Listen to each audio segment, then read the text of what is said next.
पहलगाम हमले के बाद से भारत पाकिस्तान के बीच तनाव और बढ़ता जा रहा है। जी हाँ, पाकिस्तान लगातार सीज फायर का उल्लंघन कर रहा है। इसके चलते यहाँ के लोगों की जिंदगी दहशत के साथ गुजर रही है।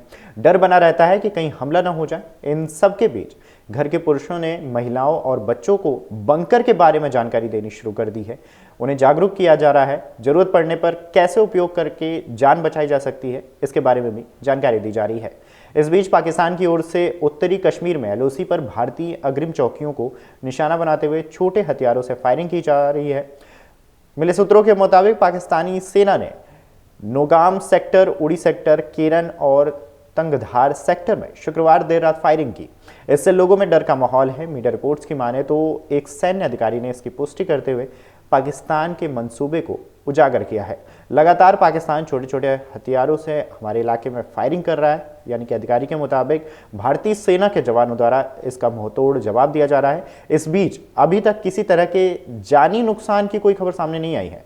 वहीं डर के साए में रह रहे लोग सहमे हुए हैं। लोगों ने बताया कि कम्युनिटी बंकर जो वर्षों से बंद पड़े थे और कईयों में घास उगी थी, उनकी सफाई की जा रही है। इतना ही नहीं, लोग अपने बच्चों, महिलाओं और इनके बारे में लोग जागरूक कर रहे हैं। एक अन्य स्थानीय निवासी बशारत ने कहा है कि जिस किसी के पास अपने बंकर है उन्हें भी साफ किया जा रहा है और जहां कम्युनिटी बंकर हैं उनकी सफाई की जा रही है। बहरहाल लोगों की माने तो वहां अभी फिलहाल दहशत का माहौल बना हुआ है। रात में भी 3-4 जगहों पर पाकिस्तान द्वारा फायरिंग की गई है। तंगधार सी में कम्युनिटी बंकर की कमी है। जगह सही न मिलने पर इसे नहीं बनाया जा सका है। कुछ दूरी पर उन्होंने बताया कि हम लोगों ने यहाँ अपने निजी बंकर बनाए हैं, जरूरत पड़ने पर उनका इस्तेमाल किया जाएगा। लेकिन पहले तो यह दुआ करते हैं कि ऐसे हालात ना बने जिसमें लोगों को कोई परेशानी या नुकसान उठाना पड़े। वैसे कुल मिलाकर देखें तो कश्मीर में एलओसी के करीब सभी जगह ऐसे ही हालात हैं। सभी जगह लोग दहशत के माहौल में जी रहे हैं। उनका कहना है कि दशकों के बाद इन इलाकों में लौटी शांति को वो खोना नहीं चाहते हैं। अर्निया में बीएसएफ की आउटपोस्ट पर गतिविधियां बढ़ी हैं। पाकिस्तान ने अपनी ओर से जीरो लाइन पर गेहूं की फसल समेट ली है। वहीं पाकिस्तान की तरफ से तत्काल फसल समेटने को लेकर बीएसएफ द्वारा क्षेत्र के जनप्रतिनिधियों को जीरो लाइन पर फसल समेटने में तेजी लाने को कहा है। बीएसएफ ने सीमा पर अधिक कंबाइन मशीनें बुलाने का अनुरोध किया है। सीमा पर बॉर्डर आउटपोस्ट पर बीएसएफ की गतिविधियों में तेजी आई है। सीमा पर एक पोस्ट से दूसरे पोस्ट पर वाहनों की आवाजाही बढ़ गई है। इतना ही नहीं, आपको यह भी बता दें कि सीमावर्ती क्षेत्र में बंकरों की सफाई का कार्य दूसरे दिन भी जारी हो रहा है।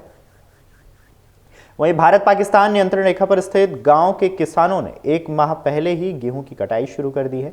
किसान मोहम्मद सागिर, जमालदीन, जमील अहमद आदि का कहना है कि अभी हमारी गेहूं कच्ची है, लेकिन नियंत्रण रेखा पर जिस प्रकार के हालात बन रहे हुए हैं उसके चलते कभी भी पाकिस्तान के तरफ से गोलीबारी शुरू की जा सकती है। ऐसे में जब भी गोलीबारी होती है तो सबसे अधिक नुकसान हमारी फसलों को होता है। वहीं पाकिस्तानी सेना जानबूझकर खेतों में आग लगाने वाले गोले दागती है, जिससे फसल जलकर तबाह हो जाती है। इसलिए हमने 1 महीना पहले ही अपनी फसल काटना शुरू कर दिया है। आपातकाल में सरकार और सेना भी खाना उपलब्ध करा देती है, लेकिन पशुओं के चारे की व्यवस्था नहीं होती है। हालांकि 1 महीना पहले फसल की कटाई करने से हम काफ़ी नुकसान हमें उठाना पड़ सकता है, ऐसा लोग वहां कह रहे हैं। कश्मीर के पहलगाम में पर्यटकों पर हुए आतंकी हमले के बाद भारत और पाकिस्तान अंतर्राष्ट्रीय सीमा पर सन्नाटा पसरा हुआ है। भारत के सीमावर्ती गांवों में किसानों की गेहूं की फसल को समेटने में जुटे हुए हैं, जबकि पाकिस्तान के किसानों की हलचल बंद है। पाकिस्तानी क्षेत्र के किसानों की गेहूं की फसल खेत में खड़ी है, उस पार बिल्कुल ही खामोशी बनी हुई है।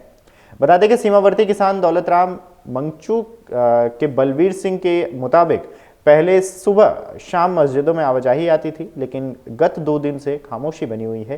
केवल पाकिस्तानी रेंजर्स की ही हलचल देखी जा रही है। सीमा की ओर से जीरो लाइन के पास गांव के चक सद्दा के किसान दौलत राम ने कहा है कि उनके गांव में आज तक गेहूं की कटाई के लिए एक भी मशीनें नहीं आई है, जिससे किसान चिंतित हैं।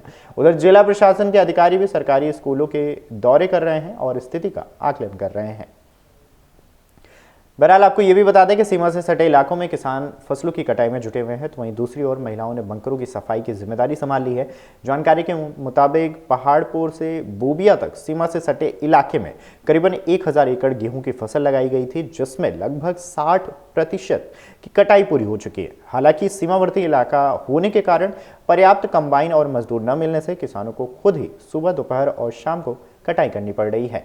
इस पूरे मामले पर किसानों का कहना है कि यदि प्रशासन की ओर से उन्हें और कंबाइन मशीनें उपलब्ध कराई जाएं तो यह काम 2-3 दिन में पूरा हो सकता है, अन्यथा इसमें 1 हफ्ते का समय लग सकता है। इस पूरे मामले पर एसडीएम फुलेल सिंह ने बताया है कि बीडीओ मड़ीन और बीडीओ हीरानगर सीमावर्ती इलाकों में लगातार दौरे कर रहे हैं और बंकरों की व्यवस्था का निरीक्षण कर रहे हैं। देख रहे हैं तो हमारे चैनल को सब्सक्राइब कर बेल आइकन दबाएं और फेसबुक पर देख रहे हैं तो हमारे पेज को लाइक करें। 8 मिलियन प्लस सब्सक्राइबर, आपके इस भरोसे के लिए बहुत धन्यवाद।